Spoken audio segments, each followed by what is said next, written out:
night filming these very intricate shots of Hogwarts. But this time we built it all digitally, and that gave us much more flexibility. Another aspect was we wanted to travel through the castle in a way that we hadn't before, join things together and see more of it than we had before. So this has taken an awful lot of time. We started towards the end of 2008 by scanning the actual real model that was built and used for previous films. We photographed all of the textures from that model. And then we did sort of several days of surveying real castles and buildings in England and Scotland, taking lots of real stone textures and architectural details, such as the windows and the leading and all of the sort of drain pipes, everything that makes a building look real. And then we brought all that together and spent over a year rebuilding Hogwarts in the computer and adding all the detail and texture that would allow us to basically fly the camera from a mile away from the school all the way in through a window, and the resolution would actually hold up on screen.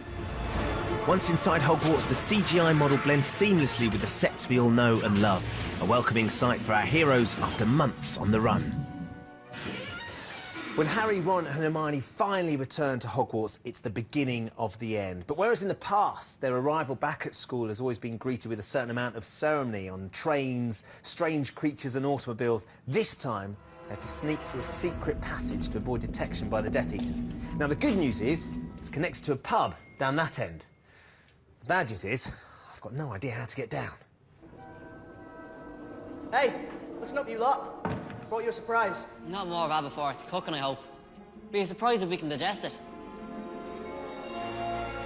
Fly.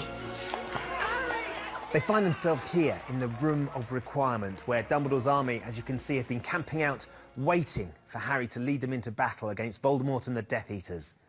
Just looks so different from the last time we saw it. I love it.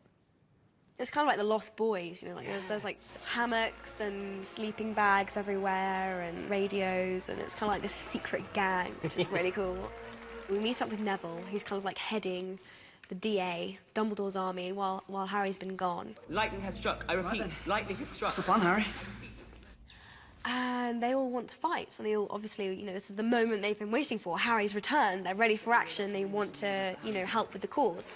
OK, OK. Let's not kill him before you river. One of my favourite characters in these next two films is Matt Lewis, Neville. All the while he's been a kind of bumbling... Dithering. Kind of, yeah, a bit useless and doesn't really, you know, who wants him in your army? Expelliarmus! He leads the army this time, and he really, you know, when Harry has his short lapse and he's not there, he really, you know, stands up and does one of those sort of Braveheart speeches, you know, they may take our lives, it's great. I was getting teared up even though I was on the other side. So yeah, it's fantastic. It's nice to see a lot of these, again, I call them kids. None of us are kids anymore, but we're all turning into these adult characters now. Men. It is men. Well said. That's the best way forward. Well, maybe not my character. He's still a bit sheepish. He's got a way to go, hasn't he? He has. Many a year. Dan, I've been on this set so many times, and I've never experienced it with everybody in the hall. Yeah. It's a great atmosphere, isn't it? It is. It's a really great atmosphere. And tell us what exactly is going on. This scene basically is the start of the battle, essentially. It's Harry sneaks into the Great Hall, and I'm just sort of standing there being quiet, and then I reveal myself to Snape, and then we have a bit of a row, and then a huge fight breaks out between McGonagall and Alan Rickman, right. Which is great, with Maggie and Alan Rickman, which is great fun. At that point, you've just emerged in front of all the students. Yeah.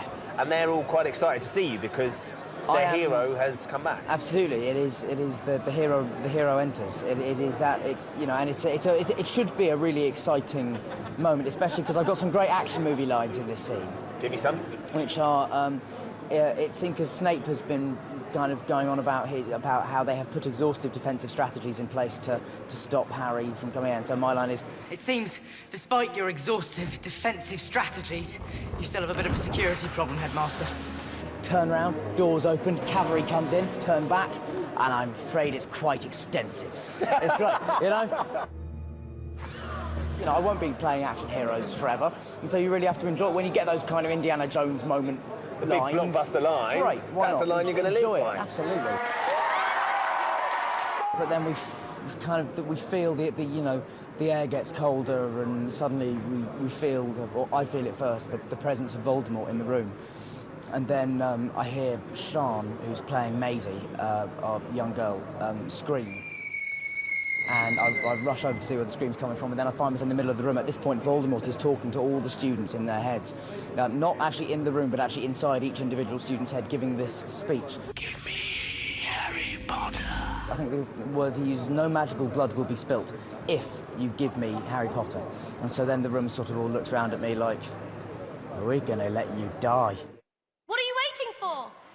Someone grab him! I mean, this is the first time you really feel like the battle is beginning. The suits of armour come to life and they help with the attack, and the ghosts, and there's this kind of unite, like all of Hogwarts comes together and against Voldemort. So it's a really epic battle. Get inside! Take cover! A significant chunk of the film is taken up with this epic battle. It takes place all over Hogwarts. And I've always wondered how they do it, how they take the words off the page and turn it into stuff like this.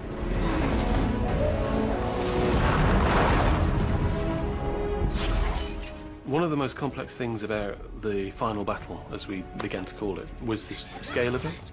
So in order to prep and design the shots that David wanted, we have to do a lot of what we call pre-visualization, where we build simplified models of the environments, create lots of characters and extras, and then we plan and animate large amounts of the sequences so that we can design the action and the things that we're calling virtual, which in this case was everything outside the courtyard of the school.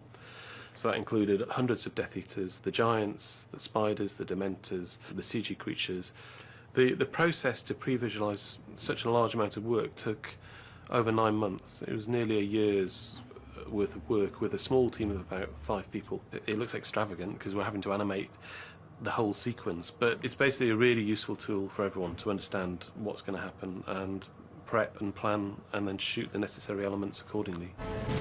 For all that high-tech, state-of-the-art CGI, there are some things at the heart of the destruction of Hogwarts that are distinctly old school. Sid, tell me a little bit about what you boys are doing, because it looks like you're making rubble? We're making rubble out of polystyrene blocks, which are fire retardant as it happens.